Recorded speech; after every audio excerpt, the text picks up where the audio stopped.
it's been an interesting year for, I think, multiple reasons. We had Dave Castro being fired, my gosh, mid-season, and then we don't really know who's taking over the games, and then this Justin Burr guy comes, and I get it. Justin's been around for a really long time, Yeah. maybe behind the scenes, but you just don't know people, and then. Oh man, and then there's still what's going on in the world today. I wish the C word was behind us, but it's unfortunately kind of sucks. It's still with us. Some of those effects, especially when it comes to athletes traveling. And I, as I look at this season, I said this to a friend, and they're like, "Man, this is bold." I said, in a lot of ways, I think it's been a failure, and what I mean by that is it's been a failure of communication. And I don't think that this is anything new for any CrossFitter listening.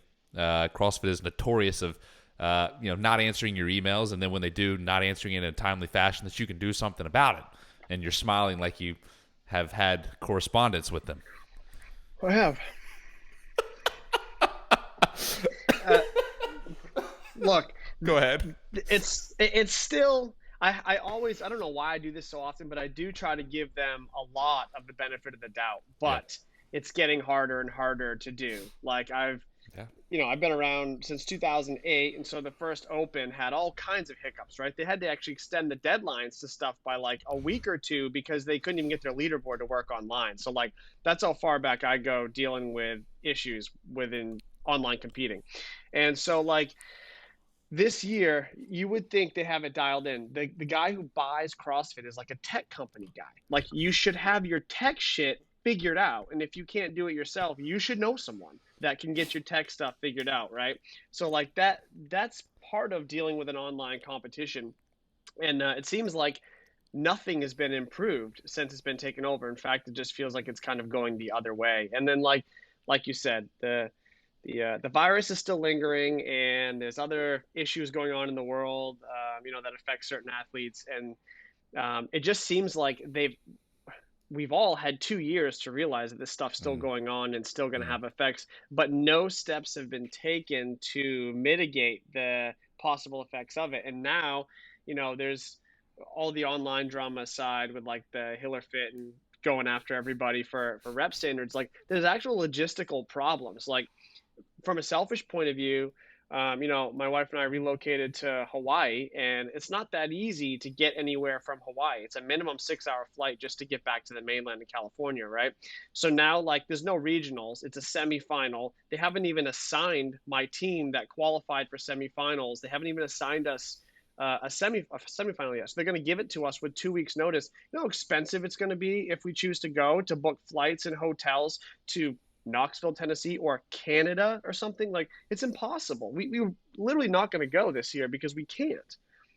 They made it impossible to compete. And we have a good, like, I'm not really complaining about our situation compared to others. Like other people are really screwed, and like their livelihood depends on it. We do this for fun out here with my team. So like, if we can't go, we can't go. It is what it is. But like other people's livelihoods are actually getting screwed over. And if this is supposed to be a legitimate sport for people down the road, and you're trying to like work towards that level with the new sponsors they're bringing in, they're certainly not making it easy for anyone that doesn't already have just all the means and resources in the world to compete. So how do you grow like that? Look, and and to your point in terms of assigning people to semifinals and the logistical nature of allowing people to go. I mean, there's been a lot of remedies to that, right? And for people listening, so they can get an idea, like what we're talking about is, last year's semifinals, people got to pick 1, 2, at least in North America, 1, 2, 3, 4. Yeah. This is where I want to go first. This is where I want to go second most, so on and so forth. And it was based off of where you place. And I think that is fairer. I don't think I think it's a better way of doing it than what we did this year. And then secondly, Snorri said this on the podcast, and I don't know if I 100% agree with this, but I do appreciate where he's coming from. He said, look, if you have an athlete that has a situation, he said, why not let them switch with another athlete? If that athlete is on board and it's a mutual switch. And I said, well, the issue with that is you stack a semifinal, which is, by the way, what's happened at Granite Games now. Yep. And yeah. And I mean, logistically speaking, it shouldn't have to come to that. They should already sort that stuff out ahead of, like you just said, they have a preference sheet and there'll be reasons why you prefer one over the other. But Absolutely. uh, 4 semifinals to cover all of North America and kind of allow the events that are willing to host to decide the locations. And I know that there's a lot that goes into making these events. I'm not A lot. downplaying how Yeah. much work that is required to put this Yeah. on. It's insanity. I would never take it on. And like, so, but again, you're the closest semifinal to even someone in California, let's say, where we have, CrossFit started, and we have so many CrossFitters that are going to come out of there. They have to go to, I guess, Minnesota or Tennessee. I'm not even sure which one is faster to get to. And like, that's not, yeah, It's not that's close. not conducive to anything, because now the gym members aren't going to support a live event. They're not traveling out there. Maybe a couple families aren't going. Like, even spouses probably aren't going for a lot of them because it's expensive, it's last minute, and it's far. Like, I just don't understand. Like, even if they get to go to the semifinal they want, they're still not doing the right things like we had in the past with Mm. regionals to support the growth of the sport. And I actually like it. Like you said, we're stacking semifinals. So like we see a Granite Games that's now stacked. Like, that's a bummer for me. My top girls going to Granite Games, and we love the lineup and we still like it. But like, now you stick Mal O'Brien in there, and like, the girl's a professional athlete now. She gets a spot. Yeah, she's taking a spot. That's it, 100%. right?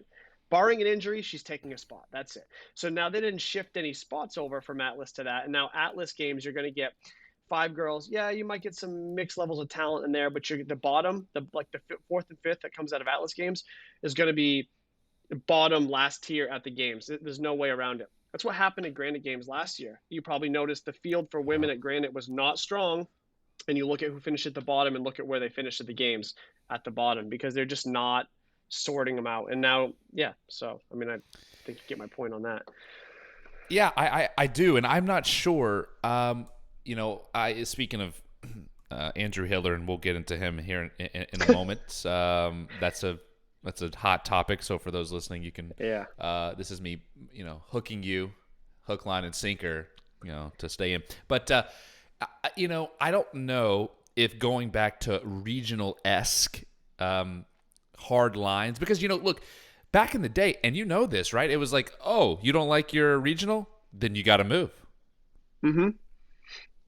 Just the way it Is was. that is that okay? Like, is that better than forcing someone to travel, with means they may not have? Like, I mean, is that better? I don't know. Like, we've seen Yeah, I'm just people asking. I don't who, know. yeah, I don't know. Like, my That's wife why we're and I talk talking about this about a it. lot. Yeah. Like, do you put like a, hey, if you have residency anywhere in the world for, let's say, like, 6 months prior to the first day of the CrossFit Games season, Yeah. that's where you live. Like, 6 months, that's a lot of time to spend somewhere, and to get documents and papers to get in that different country or place and live there, even if it's just a different state, maybe it's a Yeah. different country. There's been athletes that have moved to the other side of the world to have an easier shot to qualify for the games.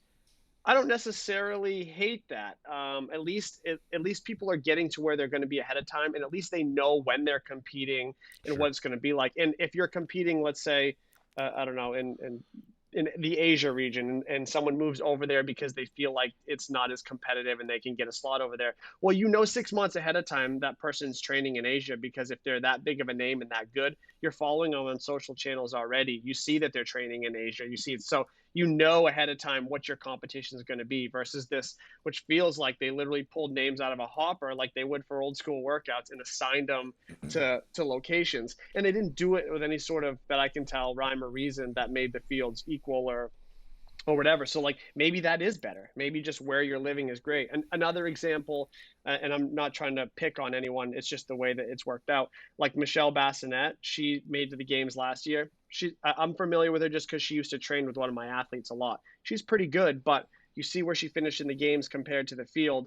She lives in the US, or at least did for years and years. I don't know if she's back over there now. It seems like she may be. But if she competed locally in the US, she would not have earned a game slot that year. She just wasn't Yeah. ready for that. And it's not a knock on her. It's just where she's at compared to the field of the girls she's training with in that area. In South Africa, she's really good for that Yeah. that area. And so, if she can take advantage of that, and someone wanted to make that move and do that, maybe someone else should be allowed to take advantage of that too. And maybe it spreads the talent out better by itself without CrossFit having to spread it out. I don't know, just a thought. Yeah, I mean the only rhyme or reason that I picked up on of how they sorted folks. So my wife is also going to Granite Games. Okay, so Okay. and look, to put this in perspective, I live in Birmingham, Alabama. That flight for she and I is not pretty. It's No. expensive. And so she's got a 50. So I'll give some context. So because Yeah. right now it's out of context. She qualified 52nd. Okay. Birmingham, Alabama is a 4-hour drive from Knoxville. So we have a 50% chance of going to Knoxville. Right. And we put that shit on the what Google Typeform thing, right? And we get sent to. So the only rhyme or reason, it's insanity. Now, here's an interesting thing. So she tied with a girl that was also 52nd. Both 52s went to Granite. It gets even better. Both, okay. And then if you look at the male 52, he went to Granite. Okay. We just happen to know, this is just pure coincidence. We just happen to know the male 50th person in quarterfinals and the female 50th person in quarterfinals. They both went to MAC. What it appears, the only thing I can gather is they took 50 and 50, put you here. 51, 51, put you here. And did it like that. The only other thing that I got was they took 1, 2, 3, 4. Now, this obviously was jacked up once the MAL was moved. But prior to the MAL move from Atlas to Granite, it was they took the top four, and they just split them up between the 4 semifinals here in the North America region. That was the only thing I could pick up on. That was the only rhyme or reason. Outside of that, we have not heard anything because in the rule book, and I'm sure you've read it because you coach high-level athletes, it just says 2 ways we're going to seed you, or 2 considerations, rather. The geographical location, number 1. Number 2, placement. And that's it. That's all we know. Huh. Yeah, it's interesting. And I don't know. I guess if they really went down the list, like 1 here, 2 here, 3 here, 4 here, and then continued on in that pattern, I guess you would have an even split based on performance. And I guess it would be more convoluted and actually maybe not as accurate if you went by previous performances, right? Because athletes get better in a year. There's some athletes that make insane progress in a year. Maybe they should be highly considered to be in certain places. But then you look at certain regions that have like past games athletes down to here, and then others that maybe have 1, and it's like, okay, they didn't finish that good this year, but those games athletes also know how to play the game, and they know they don't need to do max performances. They're not retesting certain WODs. They're not trying to finish at their absolute peak. They just got to get in the top 120 because then it starts fresh again, or whatever it is, top 20. Is that right? Or and so you're going to find games athletes that maybe finish in the I'd have to look at the leaderboard to find a specific example, but you get my point. They're not concerned about being in the top 10 because they just need to qualify and then they can go put on their real performance. And some of those games athletes also, there's a big difference, and I'm sure you would agree with this, between in-gym performances and live performances on either a regional floor or out in a field. The workouts are different, the style's different, and there's a choke factor. And a lot of these athletes that are in-gym superheroes that have their spiel bar set up at the perfect height, have their favorite barbell, their plates, their favorite judge, all that shit goes out the window. And you get someone who's just hammering you with no reps, and you're like, but this is how I do it back home. And you're like, but that doesn't count. So, so there's a big shift there. And those games athletes with experience know how to overcome that because they've just been at all those levels. And so again, taking that into consideration would more balance the field out than just picking down the line. But again, these are details that are, we're talking high-level professional sports stuff to actually sort through all this and make rhyme or reason or some kind of algorithm that sorts it or ranks them or whatever else. We're clearly not even close to that point yet, for whatever reason. Yeah, and look, I think I always try to be solution-oriented when I speak on these topics because a lot of people listen to these things and I try to just not to sound like I'm bitching for 45 an hour, an hour and a half, I do my best, and I think in terms of this year that the solution I have is pretty simple: is you never should have made the leaderboards live prior to people getting the logistics sorted out. And by logistics, meaning like, hey, we want to be 100% sure you can go to Atlas, just as an example, in North Right. America. You got a passport, you vaccinated because that's the law in Canada. Do you meet those two criteria? Yes or no? And kind of go from there. Now, I know there's a legality thing with asking for people, asking if people are vaccinated or not, and I understand that. So, but I'm sure there's a way, there's a lawyer way smarter than me, way smarter than you, that can figure out how to ask that question without asking, if you know what I mean, right? But what happened was, when these leaderboards go live, and then Atlas post, hey, Mal O'Brien, and then 18 hours later, Granite post, Mal O'Brien, it looks sloppy, it looks It looks lazy, bad. unprofessional. It's like, whose fault was this? Yes, I understand CrossFit itself is not running the event, but group text, man. Just put people in group, whatever. It sounds so simple, but when that happens, you have to ask yourself, was this preventable? And I think the answer in this case is yes. And I'm so happy Mal is getting her needs met. I'm so happy. I really am. I genuinely, this is Yeah. nothing against Mal, but let's extend that professional courtesy to people like Roman Krennikov and Dennis, and people that really have dire needs to not leave the country. In their case, they're here. If they can't leave, it would put them in dire straits. I, I I agree that something should have been done about that. And what's funny, not really funny, but what's ironic about the Roman situation is when I heard he was coming over here, I almost made just like a real basic social media post like, "Hey, do you guys think it would be fair to?" Because it was already at that point when Roman came over, the hot topic wasn't whether he was going to be allowed to compete in the U.S. or not. It was, is he going to be allowed to compete because Russia was getting sanctions put on them in every sport? So do you let him compete? Which I'm not even going to touch that with a 10-foot pole. But I was about to say, you don't win yeah, no, any no, direction no, there. no, not taking a stance on any of that. But what I was going to ask is like, do people think it's fair to have extenuating circumstances for athletes of his level to come in and now compete at a semi he wasn't eligible for, knowing full well the guy, in my opinion, and I've heard nothing but good things about him, and I know Snorri, and I have nothing but good things to say about Snorri, but in my opinion, the guy's a podium contender at the games. He's that good, I think, from what Yeah. he's done if he has a good performance. Podium contender. So he automatically takes a slot from everyone in North America, just like the Mal thing. She's going to take a slot. So how do people feel that they already know they're a North American athlete? There's 20 slots available for the guys and girls. Like now there's 19 for the guys. Like is that something that we, as the CrossFit community, feel okay about? Yes, we should give somebody this fit who deserves to be there the distinction of taking one of those slots, knowing he's going to beat almost everybody in the US as well. He is that good. Like, Yeah. or is it, no, it's not fair. I'm going to put my foot down and say, I want my spot, so I'm not going to let him in. Like, I really wonder how the CrossFit community feels about that. And I'm sure it's kind of a hot topic. You'd see people on both sides of it, but like, what is the answer to that? Is it actually fair to the people who do work probably as hard as him locally, Yeah. knowing they have to give up that slot? So like if he got signed to Granite Games, all the guys see Roman at the top of the list and they're like, oh, okay, now there's 4 slots at Granite Games and I drew Granite Games too. Like that sucks. I just lost 20% of my chance to get to the games. Like, how do people feel about that?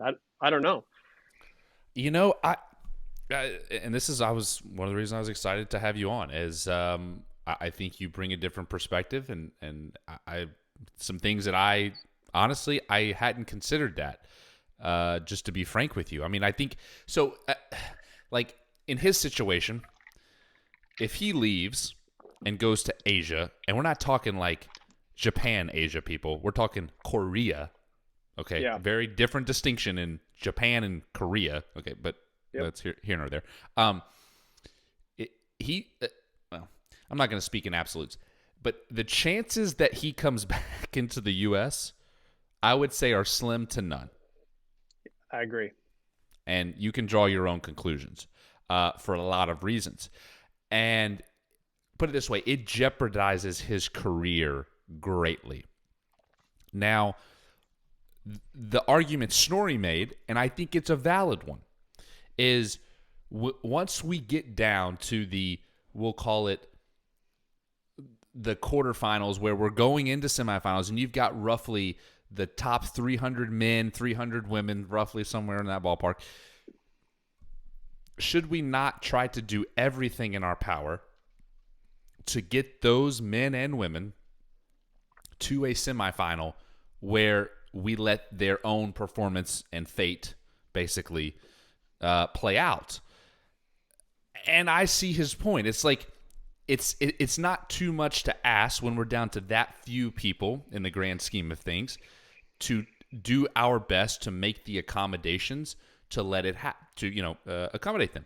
But I've never considered your point, which is Roman is essentially a shoo-in. I mean, he's going to take a spot. There's zero questions. And Asia is not, sorry if I'm offending someone, is not a strong region compared to the other regions that are out there, specifically North America and Europe. So I'm not sure how to contend with that. That's tough. And I would say I don't know the answer either, right? And I'm fortunate I don't have to make these decisions. We just get to talk about them. We just get to talk about I it. would Yeah. say I'm lucky that I got to be on this interview with you after you talked to Snorri. I got a chance to talk to Snorri for a super long time last year. We just did the Zoom call for shits, just talked about stuff. And anyway, he's put himself in a great position. He's worked super hard as a sports agent and mostly with CrossFit at this point. He has a lot of high level clients. Every person has their own personal bias. So I wonder if Snorri's perspective changes slightly if he's not representing the likes of those athletes that super high level games level, and maybe he has a little pool of mid-tier athletes that he's just on the come up with now, and doesn't want somebody to step into their region where he's hoping one of his athletes have their breakthrough performance, get that fourth or fifth place slot, get their exposure at the games, and now they have kind of unlocked their next higher level and know what they can work towards for the future. So you are blocking the potential of others who would then have that spot and then maybe unlock their future because they've had that experience, opportunity, all that. So it's easy. I sort of do agree with his point a little bit. It's easy to say, look, the best are the best. They should sort themselves out and they should go to the games, and hopefully, if you let everyone compete wherever they're at, hopefully, the top of that pool will be the best and you want to see them at the games. But you're also, again, diminishing others' opportunities by taking, when we're using the Roman example, Roman to take a slot from North America because he's that good, doesn't matter where you put him, and then giving the slot to somebody in Asia who's maybe not to the level that fifth place North American person would be, that could be the next come up. Like Justin Medeiros came from just qualifying, winning the filthy 150 or whatever 50, it was. yeah, No one knew correct. who he was. And even when he won that, people still didn't know who he was. I only knew who he was because I was working with Adam Knifer at the time, and I had a couple other people talking about him. I didn't know Really? who he was. Yeah. And he won that, and I was like, oh, okay, this guy's on the come up. And then he's training at Fort, and I know Adam and I know Fort, and my wife was on the games team with Fort, so very familiar with what's going on up there. And so I'm like, oh, he's going to do real well up there. And then yeah, he did real well up there. Yeah, he Put it did. that way. So somebody else is due for a breakout somewhere along the lines, and if they don't ever get that chance, someone else is missing out. So again, not saying I know the answer, but there is both sides to that equation that have to be considered, and it's a tough one.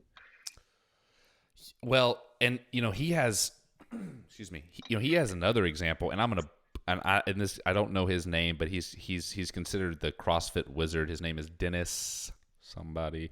Anyways, I know who you're talking about. He dances real well on social media, and he's really freaking fit. not That only is guy.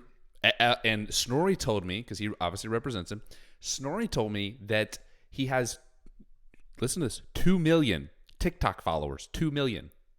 2 Oh, I believe it. million. 2 million. Have you gone through the guy's social posts? They're crazy, the stuff he does. It's insane. Well, now I'm excited. You need to check it out. It's pretty impressive. What is his? Do you know his last name, or do you know his IG handle? And I'll pull it up while we're on this thing. And It's just the fittest wizard. It's like the fittest underscore or the underscore fittest underscore wizard or something like that. All right, I'll while I'm talking, I'll find it. But so okay, so anyways, this guy has lived here, from what Snorri said, for freaking 16 years. The guy Yeah. has, get this, the guy has a social security number, okay? He pays U.S. taxes, all right? And he just happens to be on a refugee visa. So the deal with the refugee visa is pretty simple. You step one limb outside of a U.S. border, and you're out, dude. You ain't. Now, my wife made a good point this morning. She makes many good points, by the way. I want to cover my ass there in case she listens to this. Smart man. Yeah, she makes a lot of good points. Okay. She said, now granted, this is a little dishonest, but I do find the point being interesting, given that he does have a social and that he does pay taxes. She said, when you fill out all that shit at the beginning of your CrossFit profile, she's like, why doesn't he just change that shit to United States? She said, no one's ever asked me for my citizenship. I mean, I was like, I don't know if that's illegal. Like, I don't know. Like, but I see your point. It's like, dude, I got a social. Like, I'm legit. Like, you can't tell me I'm not here. Yeah. Like, I'm legit. Like, I can't get this without it. I never even thought of that. Yeah. How much digging would they have actually done? They would just have accepted it. Exactly. Exactly what she said. She's like, he's an idiot. I was like, okay, all right. I said, well, okay. So I'm not gonna go that far. But I mean, that is a good point. And also, when you talk about 16 years, the guy has a social and pays taxes. I know he doesn't have citizenship, and there's a whole bunch of stuff you got to go through to get that. But yep. I mean, the guy is essentially an American. He's living like an American. Like, he lives here. His life's here. Why wouldn't he get to? Yeah, 100%. I think he's a better example, in my opinion, if you had to draw the line in the sand somewhere, of he is 100% should be eligible if he's really lived here that long, and apparently is not allowed to leave unless he goes, he screws himself bad if he leaves. He's got to compete here. I mean, there's no ifs, ands, or buts. Roman's situation is a little more challenging, I think, just because it's fresh, and there's others who have the same situation. It's maybe a little more fresh, but 16 years, like, what else do you want? Yeah, that's I'm a little. Anyways, this is interesting. Are you seeing this? Dude, and so you see that content, you're wondering why he's got 2 million followers on TikTok. Like, that's what TikTok's made of, my friend. Wow. Yeah, I'm not on TikTok, so that's why I'm not really today. either, but yeah, that's the sort of stuff that gets reposted from TikTok to Instagram that I see. Yeah, so you can see why people would find that amusing anyway. Yes, but he's fit. He's fit. He's dancing aside, he's a talented athlete. So okay. This is great. All righty. So obviously the reason I reached out was, no question, Andrew Hiller. And I knew of you previous or prior to his video.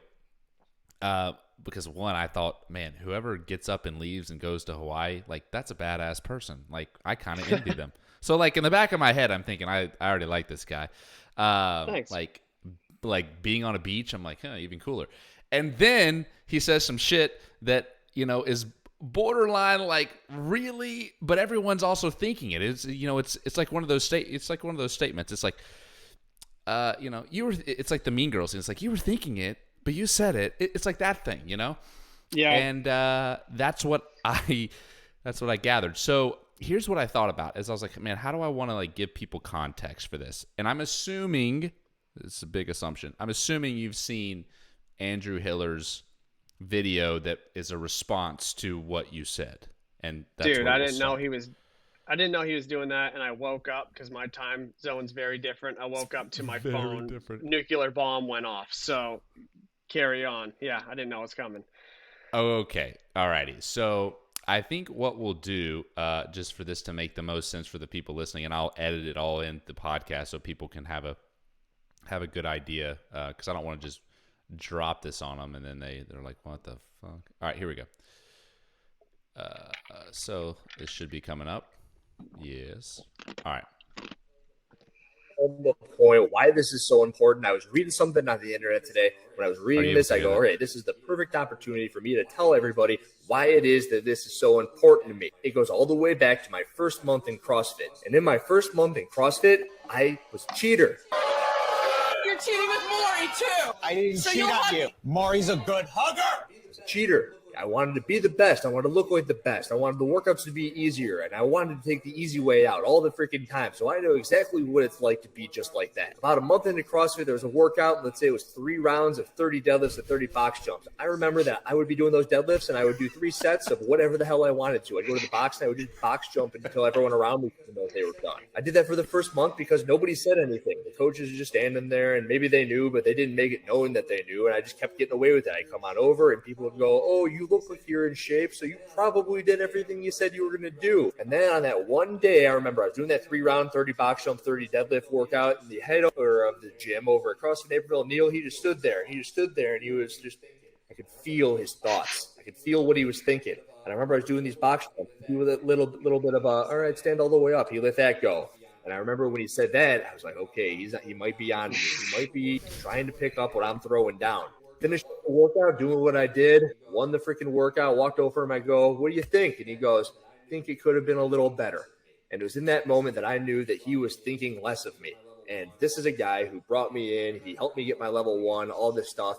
And I remember I felt like the biggest piece of shit in the world because he knew. He didn't want to say it because this is always something that's hard to address. And it's very easy for me to sit behind the computer screen and yell at it and say, everybody get better. But I would do this for my people too at my affiliate. I would see them doing something poorly, and it was always a case-by-case basis. So I remember Savan on a recent show said, if this was just some dude in his garage working with some athletes, it's like, what the fuck is wrong with you? They're working out, leave them be. But this is about the sport. It's about the integrity of the sport. It's say, hey, when you sign up for the Open, you're agreeing to something. And when I was at the affiliate, I knew who wanted to be doing what they said they were doing. If you wanted to be part of the sport, you were all of a sudden held to a higher standard than anybody else who was just coming in to get a workout. And I was also trying to get the people who were getting the workout to do the best that they could as well. That's not to say that I wanted them to squat above parallel, but everybody has their limitations and everybody has their purposes. But when you are doing the sports, point A to point B, if your hip crease isn't below your knee, it doesn't count. If you aren't showing some sort of controlled knockout above the rings on the muscle, if it doesn't fucking count. And if you say anything otherwise,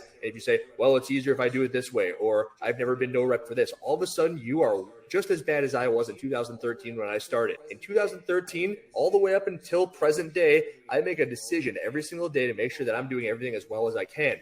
Put the phone down so I can look at myself and make sure that everything is looking just as good as it can get on that particular day. I want to be getting better. I make sure that everyone around me will be open and honest and say, hey, Andrew, that could have looked better. Because that's what it's all about, especially when you're in the sport of this thing. So just like that owner back in the day in 2013, he gave me the option to get better. I want to give everybody the option to get better. So if you see yourself in a 37 clip supercut of about the quarterfinals, no reps, and you say, you son of a bitch, what the hell is wrong with you? This is just me giving you an option through some weird portal of the internet to say, I can get better here because of it. Yeah, that's true. I should have been throwing to a 10-foot target. I should have been. None of those reps really counted. Bad on me. And back in 2013, I could have told that owner to fuck off. I'm the fittest dude in the gym. I know what's best for me. And you know what? He probably just let it go. But I'm past the point of letting it go, clearly. And it seems like a lot of the community is also past the point of letting these things go. So now I would like to get to the article on all right, so we'll stop there, post on Instagram before he gets into it, because I'm going to actually let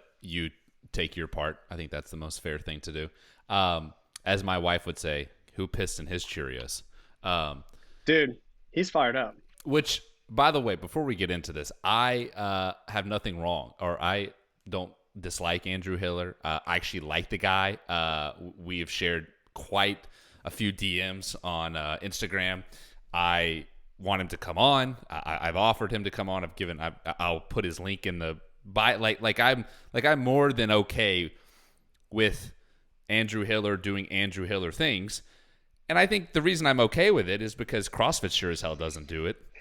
And we can get into that. But anyways, in terms of why he cares about no reps and his response to your video, or excuse me, your post, your Instagram post in particular, I'll let you take it from there to fill people in now that they have context.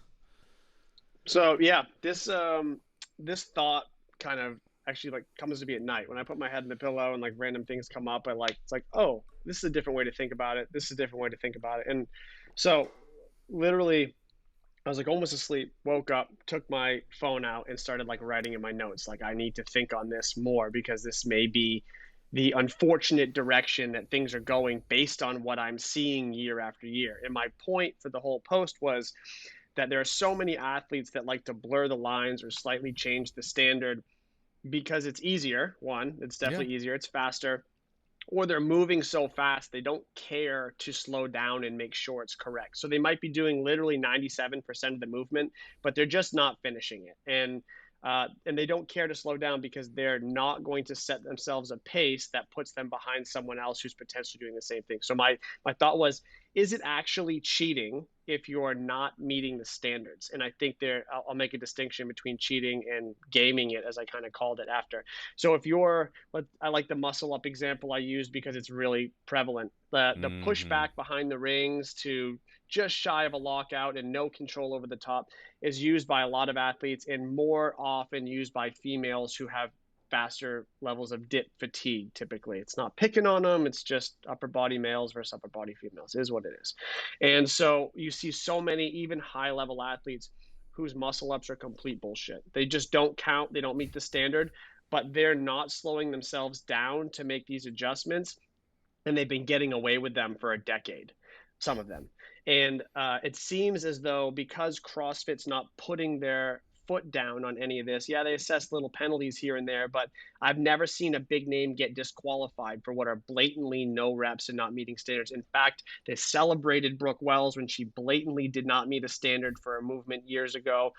I guess I am calling her out, but like her handstand push-ups were 0 reps, were done. And they said she meets she met a certain level of capacity. We can tell, so it's fine. That was such a dangerous precedent to set.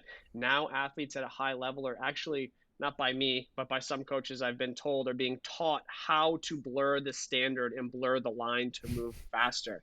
And so that is now becoming a way to gain a slight edge in a field in which the upper level of competition is kind of matched on overall fitness. Like their capacities are so similar near the top. It's who performs better on that given day and who knows a sneaky little trick to gain that edge here and there that adds up over the course of a workout. And a lot of those edges come from shorting reps, in my opinion, recklessly or intentionally. And so I'm kind of saying, because before Hiller, there was no talk of this, and now Hiller, he's putting it all out there, but nothing's still being done really significantly to change people's perspective on this. Is it part of the sport to shade the standard and see what you can get away with in sort of a risk reward calculation? So back to the muscle up example, if some athlete who's struggling with that lockout, if they're going to do 30 reps over the course of a workout correct, does it take longer for them to actually break it up into 2s and 3s, shake those arms out, re-chalk their hands, jump back up? Oops, I caught a no rep in there, I got to go back down. We know how much time adds up, especially on a movement that's complex like that, versus if I just push back and do my set super fast and they give me a 30-second penalty, I'm still in net profit at the end of this workout by cheating or blurring the standards. And that, honestly, at a high level, if something's not done about the way things are going through, that should be a calculation in your mind. I'm not good at this movement. How do I mitigate it? Can I get away with this at a certain point by, I don't know, you make up my butt touching the wall at the top of a handstand push-up. It's minor, but it doesn't count. But it also takes a little bit of that stress off the midline to be able to break your handstand push-up or your handstand hold at the top. Does that little advantage over 45, 60, 90 reps in a workout get you to the next level? I think those are things that are happening, and most people don't coach kind of to the level like myself or you or others do to understand those details and how important that they are. And so it's just become part of the sport now. And so I wonder if it's no longer cheating. And again, part of the game in a sense. I compared it to like fouls or penalties in other sports. It's not really the same, but you get the idea. No one's getting disqualified for shading something. They may or may not get penalized for it, but the game goes on. And so I don't know. That was kind of my question. It wasn't necessarily my stance. I think it is kind of my stance now, the more I think about it. But it just, is this a new part of the sport that you have to just accept because no one's going to judge you fully, truly on the back end to assess a correct penalty for it? So do you start to figure out how to shade things a bit? I don't know. Well, and the rest of the video, he goes on and he talks about this, removing, if you will, certain types of movements in the, let's say, online competitions, right? So that it's harder to shade them. I'll give an example. Pistol squats, obviously, because you only got one camera angle, and that one camera angle is only ever going to show that one side. So the other side, if you're smart, you put the camera angle, everybody has their good side, and most people have their bad side. And so if you're smart, you put it on your good side. Like if you're like you just like these aren't, I don't think that's cheating. That's just like playing the game. Strategy. It's playing the game, bro. So that example, muscle ups, you could argue that those don't need to be in competition in online qualifiers for the reasons that you've very well outlined, right? And so it's not as, in my opinion, it's not as cut and dry as a pull-up or a bar-facing burpee. It's like, why don't they have regular burpees in online competitions? For obvious reasons. Think about the nightmare of judging that shit, of the jump and the clap, hip extension. You would never get it. That's why they don't have it. So there's already things that they don't do for those reasons. It's a lot harder, my point, to blur the line on double unders, on pull-ups, on bar-facing. It's just harder. Now, you could argue the 2-foot takeoff thing. Yeah, maybe, but it's less hard. It's less hard. And I would say the risk reward isn't there like it is clearly on a muscle up. Totally. Like that's a great example. So I don't know. Like, what do you think about that? I mean, do you think we should, let's just say it, dumb down competition, online competition, specifically qualifier competition, to meet this, to satisfy this? That's actually a good question, and my brain hasn't gone this far in the process. I just was like, so let's talk it through.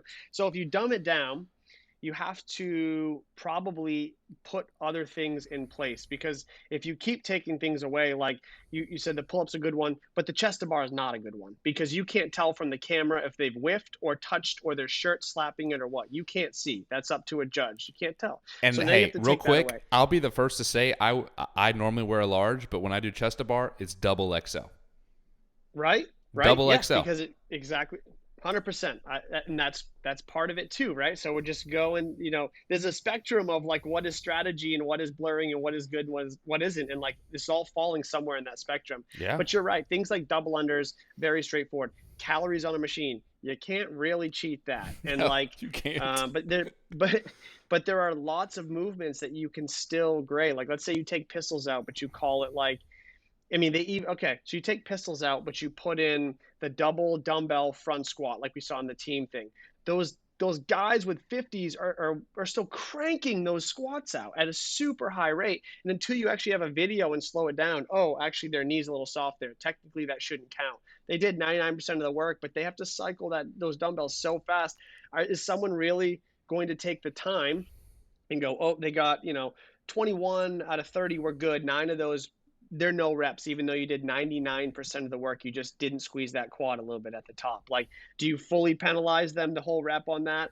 And then like, how much value is one of those dumbbell front squats worth compared to a deficit handstand pushup, which if you have a good angle, pretty easy to tell if their body's in line and, if they're extended. Or a rope climb. It is an easy, there you go. So like, if you start dumbing it down, it's a slippery slope of taking so much out of the sport. Now we're testing like 5 little components online. Now it's not this big, broad, generalized sport anymore. It's online sport specific training for this part of the year. And then this part of the year, we're hoping we're going to go to Grandy Games. So it's an outdoor semifinal. So we're going to do some outdoor farmers carry stuff. Oh no, this one's indoor. So like now you're making this like specialist athlete from station to station, year to year as they go.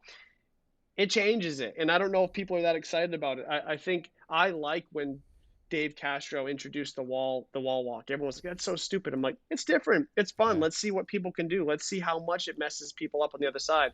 But even a movement like that, after people don't do them right, if you slow it down, the first hand comes off the floor before the second foot touches the wall on almost everybody, especially like lesser skilled athletes. They're just not meeting that opening standard. So maybe it's not you take the movements out, but you change the standards. But even then, I don't know how you do that. It's part of the online competition. To me, you don't dumb it down. You have to have some sort of super strict, like, judging that, like, if you're in the top 100 or top whatever X and this many is going on, you pull all these scores and you hammer the no reps. You take 1 year and you hand out 80% of those athletes are getting a penalty for that. And now it's like, oh, I actually don't want to get caught for that. The penalty's worse than me just standing up all the way. Like, I need to make sure my reps count. Like, judge, please hold me accountable, because if I get penalties, I'm going to eat 2 minutes as opposed to taking me an extra 7 seconds to finish these reps. Like, hold me accountable. I don't want that penalty. Until that becomes a threat, I don't see any incentive to do it right. So I I both coach and obviously judge in quarterfinals my wife, and it's an interesting thing, right? Because I want her best interest. There's no question in my mind. I definitely want her best interest. Of course. Duh. But I also realize that there's a potential someone watches these videos because she is pretty good and right, and whatever, like, could possibly dock her. I'll give it a quick example. On the last workout, or test 5 rather, she steps on the line. She had a world-class score. I mean, it was really, really, really good score. She had a top 50 score and would have had a top 35 score had I not no repped her. Okay, but it was clear. The rule said you can't step on the line, and she just walked it out just a hair. I mean, showed control at the top. All that was good, but she stepped on the line. And we had like this, like, so I no repped her, and I was like, hey, do another one, do another one, do another one. She hits the other one, we're good. Afterwards, she's like, hey, like, that was a rep. I was like, hey, just go back to the video. Video clearly shows she stepped on the line. And she's like, well, I'm just going to cut that last rep out and just submit it with the score. I was like, no.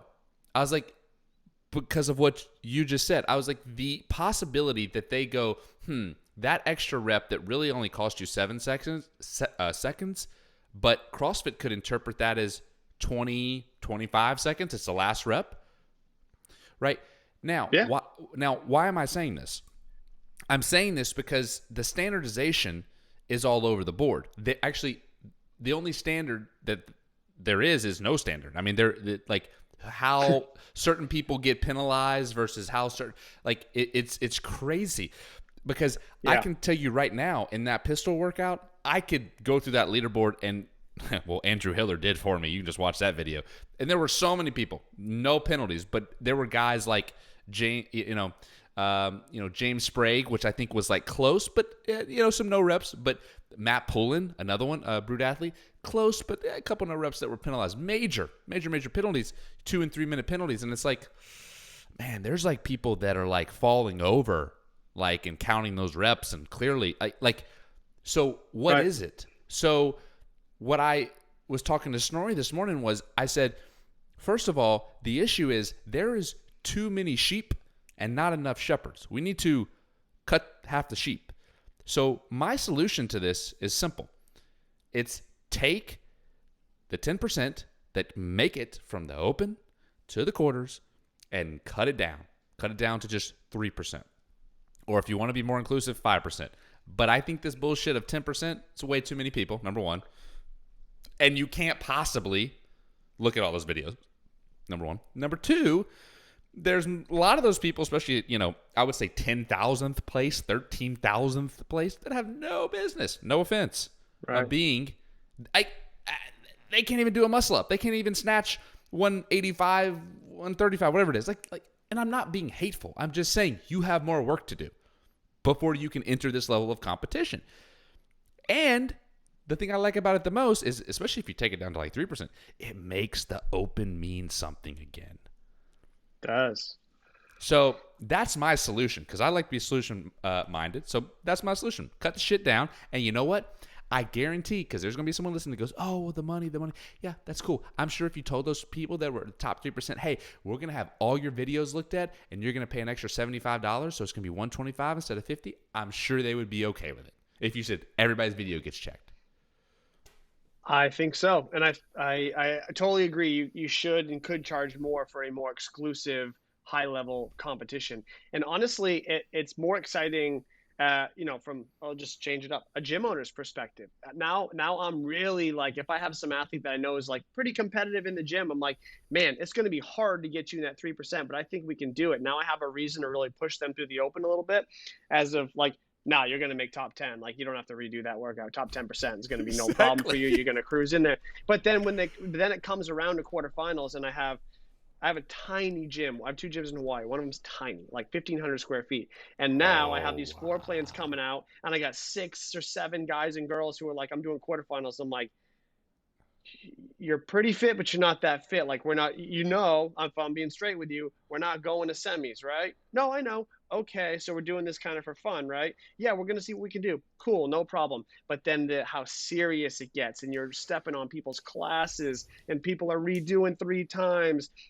And I'm like, this workout is not even really appropriate for you. Like, it's exactly. Do you want to do a scale version and hit it hard, or do you want to like stand around, stare at your barbell, and like, what do you want to do? Because now we're going to use the whole clock here, and I'm going to stand here. You know what I mean? So like, and I'm not shitting on them. I love that they want to compete and do that. I understand. But I do think there should be a higher barrier for entry, and I would like to put more emphasis into the open, where it's more community based and people can get real pumped for somebody to make that accomplishment. Because quarterfinals, in my eyes, is not that much of an accomplishment right now. It's pretty good. It's cool. I like to celebrate it with them. But top 3%, I'd be like, you worked your butt off this year. Like, you don't know how hard that is to get, and that's freaking awesome. Let's see what we can do in quarterfinals, even if you're not going to semis. Like, let's see what we can do. And they would put the money up. I would put the time up. I would make sure the space was available. It's much more, way better. Your idea is great.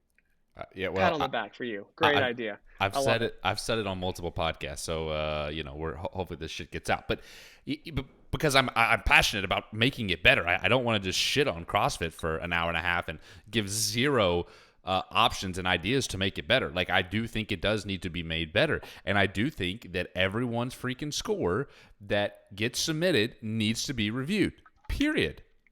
I don't. You cannot convince me that you can have a legitimate competition without reviewing scores. I'm sorry, you just can't. Nope. You can't. And like you said, you judged your wife and like got put in that situation. Like, I also judged my wife, and I, through the open and quarters.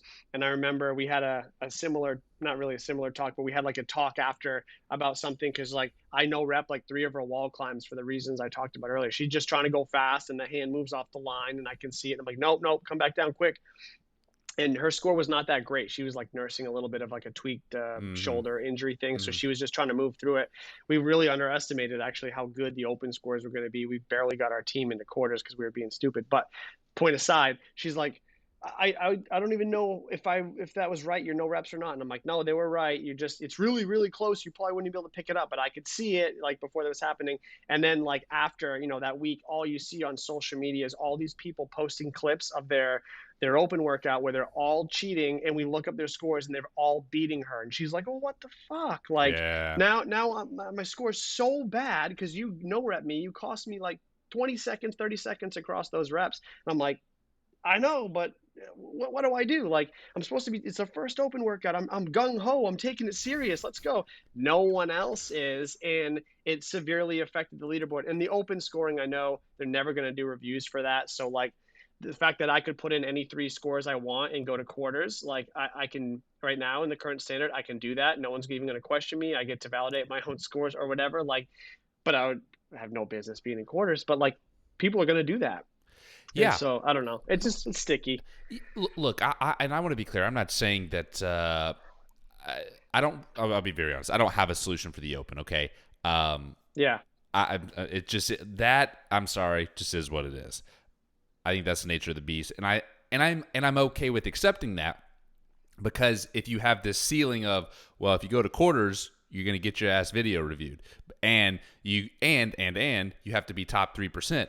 Like, that's a little bit different, I think, and I think it makes people take it serious because like, shit, I'm gonna get exposed, and they're gonna video review my ass. Like, it raises the stakes a little bit, because if you look at the data, there's nobody that makes it to the CrossFit Games that is not 1%, the 1%. There's no like outliers. Like, so if you take everybody and you just go, okay, hey, we're gonna narrow this people down. It's the 1%. The Yeah. people that are the top 120 humans are statistically the 1%. I would hope. Yeah, Right? I'm glad it's turning out that way. Yeah. Right? So why not, like, no offense, why not just cut it down anyways? Because I mean, it sounds bad, but just trim the fat. Like, let's just get it over with. People will bitch for a year, and then they'll be like, this is awesome. You're 100% right. And again, I think you have to continue to go back to, this is a competition. The Open is the community event. Everyone can participate in the Open. I'm not even mad about the fact that there was no strength test whatsoever in the Open. The tests were not well rounded, but you still get the people through that you need. And I would say this though, if you do trim to 3%, you do need to have a better test than they had this year, because that would have excluded a lot of people who actually would have done real well in semis when they introduce a heavy barbell. But that's. Are you talking about like maybe not in the Open 2-quarter, like better quarter? Okay, I got you. Yes. Yeah, the Open needs to be more well-rounded if you're going to trim it to 3%, because the margin for error would be so small against that field that that's just my opinion, because mistakes happen. But anyway, yeah, I mean, I like it. Trim it down, make it happen. I don't know. I just yeah. So those are my ideas on how to, make shit better. And in terms of this year, in terms of the craziness that we're experiencing with semifinals, like, I brought this up with Snorri. I said, look, at least how we do it here in the U.S. and like how a lot of our laws are made, or how decisions are made on big cases, big profile cases, Supreme Court and the like. I said it's based off a precedent. I said they go back and look at cases that are relevant, that are specific to what we're talking about, and they look at the precedent. And there are a lot of people out there right now that are saying, well, there's no, like these people, there's precedent, there's not precedent. It's like, no, my friend, there is. There's lots of precedent, actually. In 2018, we can look at Lauren Fisher, who was living in Dubai, and she flew the Dubai flag that year. We can look at Katrin Davidsdottir, that was in the U.S., clearly not from the U.S., flying the U.S. flag that year. We can look at last year, Tia Toomey, who was originally seated at Atlas Games and then online competition, but then she gets moved to the MAC and arguably knocks out Christine Kohlenbrander for going to the CrossFit Games. So there's precedent, my friends. I even think Sam Briggs did it too one year, didn't she? She moved to Florida or something? Yep, she moved to Miami. So there's a bunch of them. Yeah. So for people to say, well, there's not precedent for that, it's like, but there is. There's actually a lot. It just depends on, I hate to say it, how, at least from my perspective, how much CrossFit likes you or dislikes you or doesn't really care. Right now. Mm-hmm. Right? Would you feel better if CrossFit was completely transparent? And I know that you probably can't give personal information as to why certain people switched or whatever. But if somehow they were able to be transparent and every case could be examined by the community case by case, would you feel better about it? Or would you feel even worse that it was, wow, this is crazy special treatment? Like, I wonder if because I wonder if there really are extenuating circumstances with, I don't even know, name it. And we're like, oh, that's a no-brainer. Obviously, this person has to do that. But like, if you found out, because they had to be transparent, like the rumor that, I have no idea if it's true or not, but the rumor is like Mal switched because Matt's not vaccinated and he's supposed to coach her or whatever. Like, I have no idea if there's any truth to that, but that was all over every comment on Instagram the last couple of days.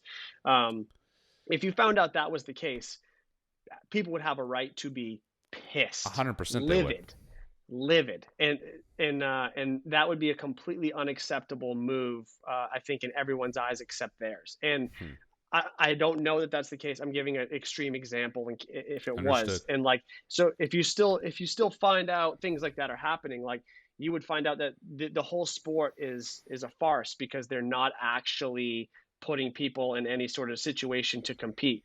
And this goes back to one of the things I've always struggled with, is I think that CrossFit is the sports side has had an identity crisis since the beginning. And the identity crisis is is this a test to find the fittest, or is this a sport where we have an exhibition and whoever shakes out shakes out?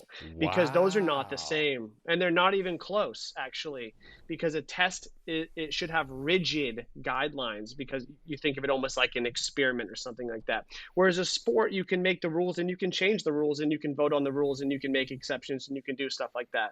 But until they've identified as one or the other, I don't know what the identity is, and I've been a part of this since the beginning, literally since they're kicking dirt and aromas, and I don't know, because they say both, so I don't know what the actual goal is, or if they've ever truly identified it, or if anyone could even answer that question.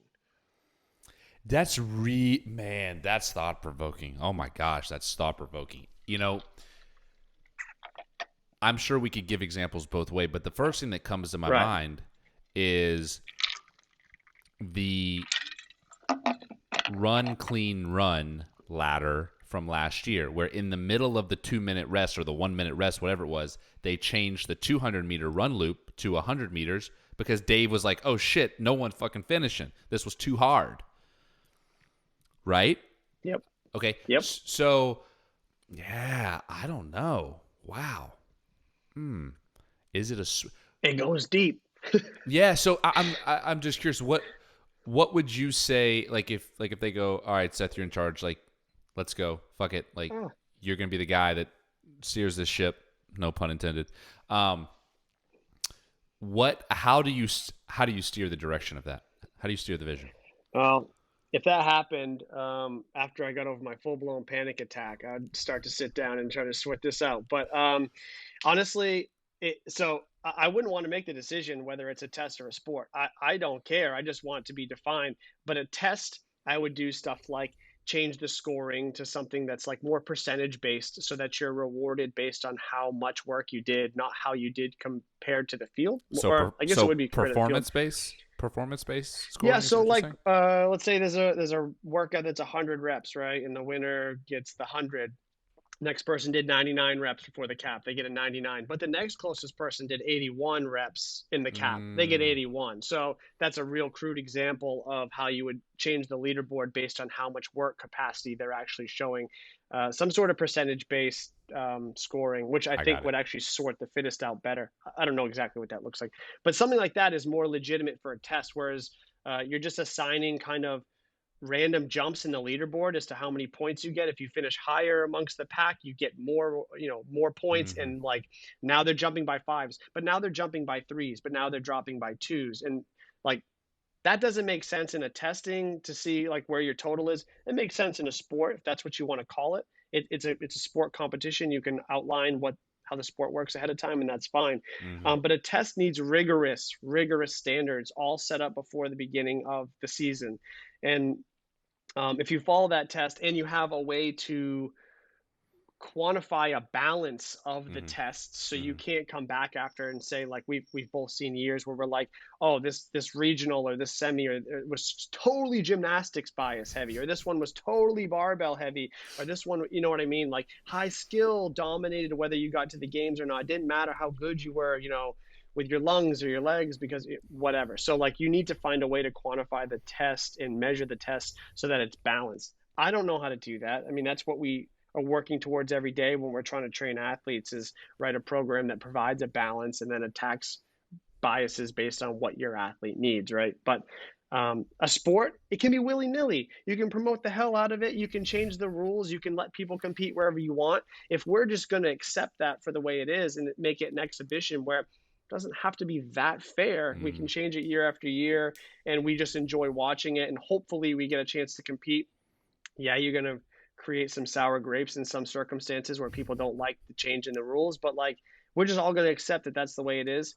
I have less to complain about, I guess, but I still am looking at it like, hey, my athlete, he or she is one of the top 30 fittest or top 40 fittest, however many they want to take in that given year, but they didn't get a fair shakeout between their the judging in quarters, and then they went to semis, and they went to a semi where there was 8 past games athletes, but this semi that happened the weekend after had 0. Like they should have had one of those spots if they moved over there. That's BS. Like that is more what I get upset about when I think about this as a test to find the fittest. Mm. And at the end of the day, are you going to still get the fittest?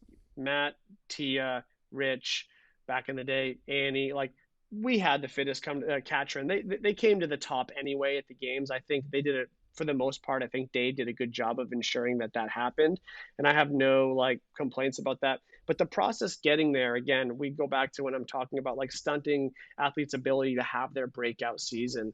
If you're trying to build a test, you need to give these athletes a chance to have the experiences, and if they deserve to be there, they deserve to be there, because otherwise, mentally and physically, they're limiting what they can put out there. So, Mm-hmm. sport or test, pick one, identify it, define it, and then I can wrap my head around it better. And I think a lot of other athletes can too. They can just accept the truths of what it is. I don't know. What would you prefer, sport or test? Yeah, man. So I think I'm an OCD freak, so I lean on the test side of things. But there's a reason sport is a spectacle. There's a reason sport has the story and the drama that draws people, in my opinion, to it. Tests are, as you said, they are more rigid. It's zero room for error. This is what it is. We don't like, and that to me is interesting, right? And so I struggle with that so much. And I honestly, I never thought about it in that way that you put it so, I think, elegantly. Like, hey, this is what testing is. This is what sport is. What are we? Because we flip flop back and forth, back and forth, back and forth. Yeah. With no real rhyme or reason. And I think a good example of that is this year. Is we're really confused this year going into semifinals because CrossFit's going to give 2 tests that will be at all the semifinals. Then the remaining 4 to 5 tests are up to that said semifinal to program as they wish. And then, it makes me think like, well, if it's test, it needs to be all the same. If it's sport, who gives a fuck? Right. Like, who cares? Let them run wild with it. Make it look crazy. Make it super fun. Make it like something they haven't seen before. Like, whatever, run with it. Like, sport can be imperfect, and it is imperfect. And there's human error all the time. And refs blow calls every game, and we complain about it. And we can't wait to watch the next game because it's the way it is. Trades are unfair in sports. I can't believe certain trades happen. And look at the NBA. They get to call their shots, stack their teams, and build shit like. And it's not even working out this year. But like, you get my point. Like, they're imperfect. They're spectacles, like you said. I love them, and most people do that are involved. Not everybody, but a lot of people in CrossFit love different sports outside of CrossFit. Of Like, course. you can make CrossFit a sport, and it can be.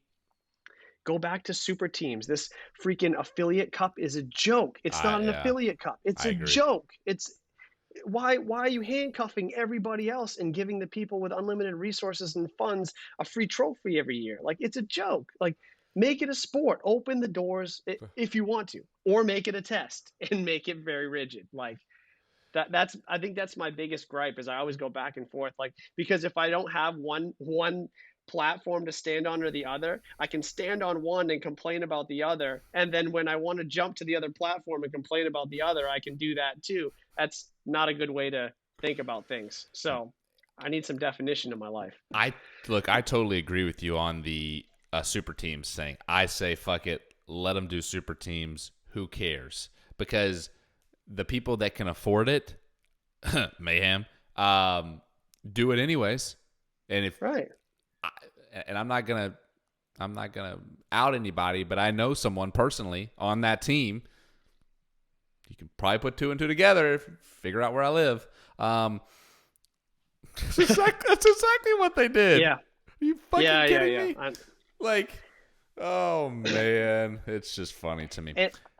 What's funny is, like, I know some of the people on the teams. I actually know people on multiple teams over there that I think very highly of, and I have no problem with it. But like, they even I know you are too. I know you have nothing but good things to say. But like, they even jest about it when I shoot them a message on Instagram or they're texting me or whatever. It's like, oh, we know what we're doing. It's like, yeah, everyone knows what you're doing. It's fine. Like, you're sort of sticking with, you're in that gray area, but sort of sticking to the rules that, you would expect another gym to follow too. And like, but because they can, they have the resources they have, everyone's going to move to Cookeville for a year or less and take an opportunity there. And you can't blame the athletes for taking that. Like, it is what it is. But yeah, I mean, it's a open it platform. up though, make it competitive. Yeah, it's a platform. Yeah, that's a great way to put it, because boy, not only does their fitness get better training in that environment just because they have training partners to push them, but do they get eyes on them on social media, which is something that can grow them professionally forever. So like, it's a massive platform. But I mean, Brute was the only team that I remember that has ever been dominant at the games prior to them, and then dethroned them one of the years when they put a team together. I remember Like that. other gyms, yeah. I mean, that was actually exciting to watch because you didn't know who was going to win, and let other teams do it. There are athletes out there who would say, "Screw this, like confusing individual thing." Like me and my buddies from way back, we're gonna throw a team together and make a serious run at that. They can give Rich a shot. Now I know he just keeps stacking his team more and more every year. Good for him. But teams can make it interesting. They can beat them in some events at least. Like I'll want to watch again. I don't want to watch as it currently sits. Don't care. Do you think CrossFit Reykjavik has any chance to beat them? Them No, being Mayhem?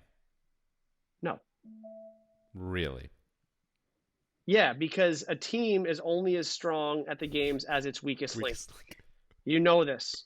Reykjavik's weakest link is nowhere even in the vicinity of whoever you would call Mayhem's weakest link. I don't know if you could pick one. Like, it's not even close. It's not close.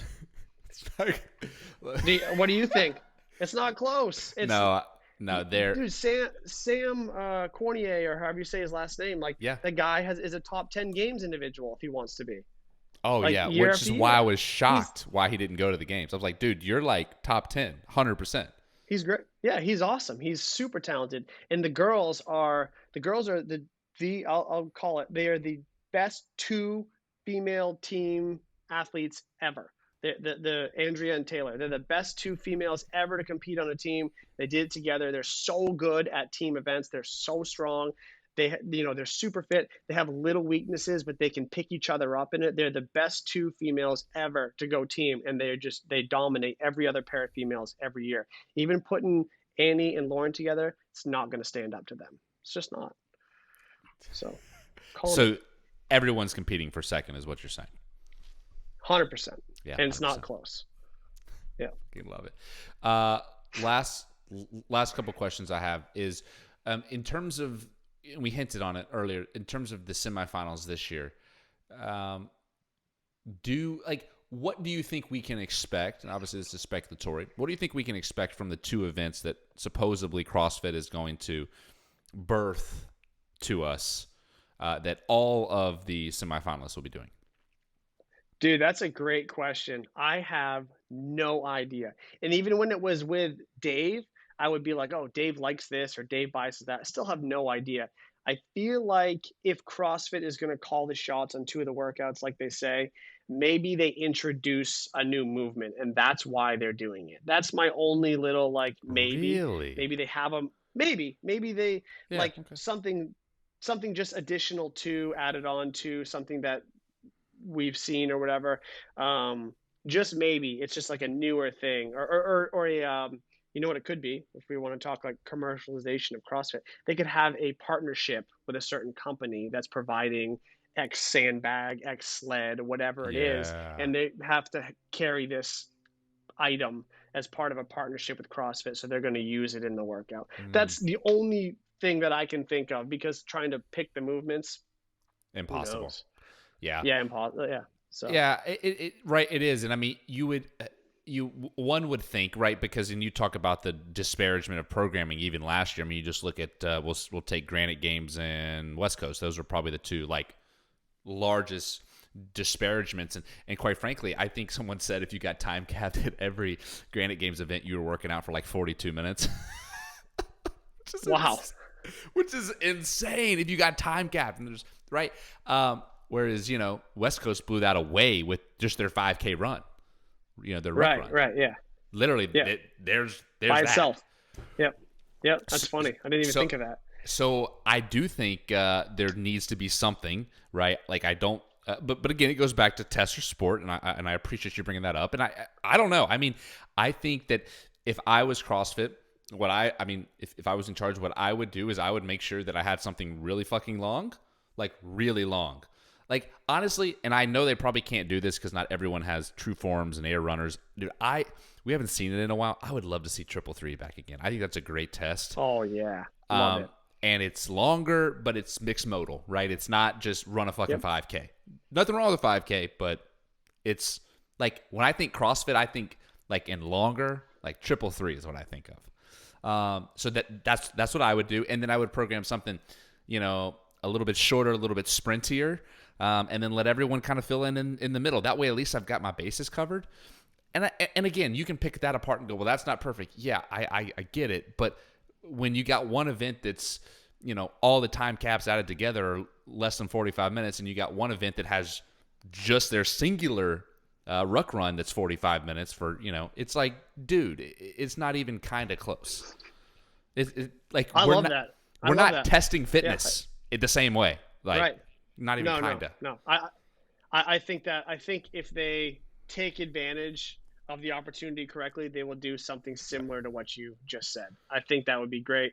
Hopefully, as much as I do love the 333, man, do I have nightmares about those treadmills not working, like what happened at the East that year. Where they were counting the tape lines?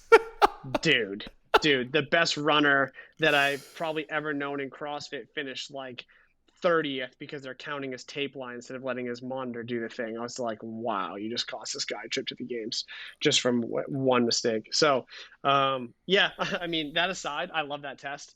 I hope they just use super reliable equipment. I love a long test. I love long tests. It just sets, I like when they start with them too. Like when they did that marathon at the games on the rower, God, does that set the tone for the rest of the test? Like, are you really built for this or not? Because if you just get, 5 or 6 good down the middle, like if you're a sprinty athlete and Granite Games just hits you right on the money, right. You go to the CrossFit Games and you get obliterated. You're just like destroyed by the second day because of the volume there, like just massacred. So like set them up for it, like set them up with that long one first and then make them test something sprinty or heavy at the end of the weekend when they're like, are you built to survive? Like, let's see. And that I hope they do exactly what you said, because that would be awesome.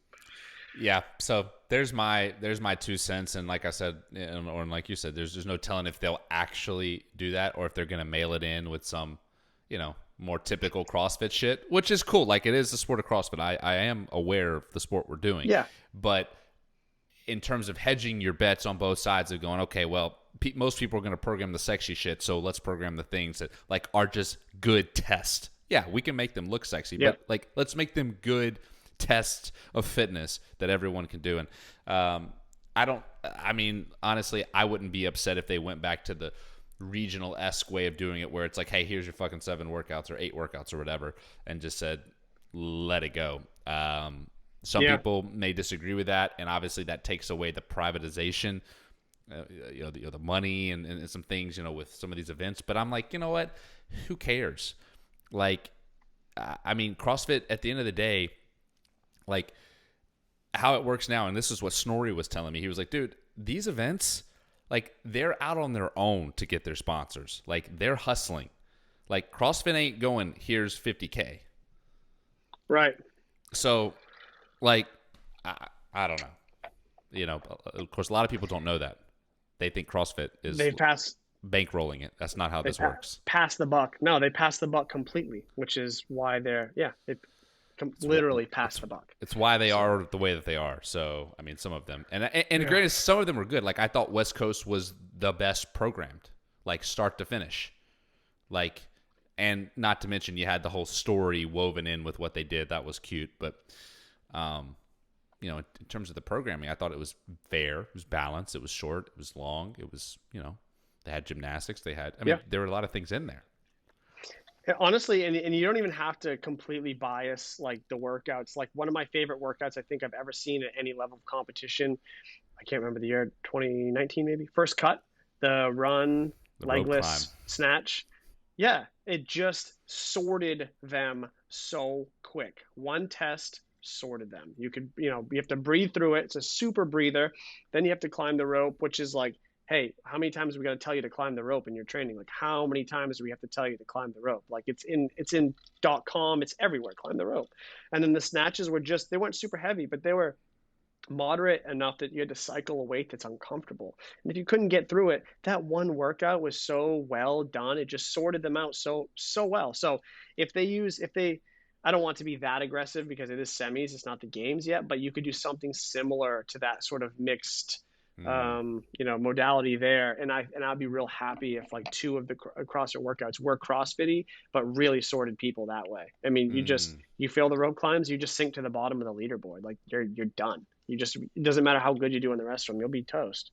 So like, I like that too. But anyway, that's probably enough guessing. Yeah. Well, Seth, is there anything else you want to add before we get off here?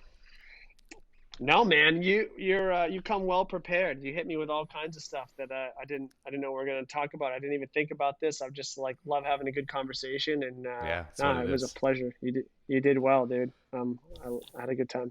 Thank you. I'll typically these conversations start with like origin stories, and we'll have to do another one where I can hear.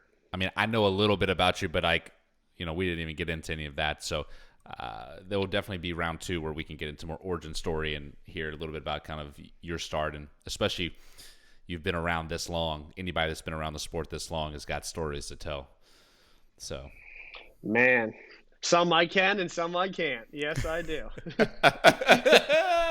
And that's what makes me excited for round 2.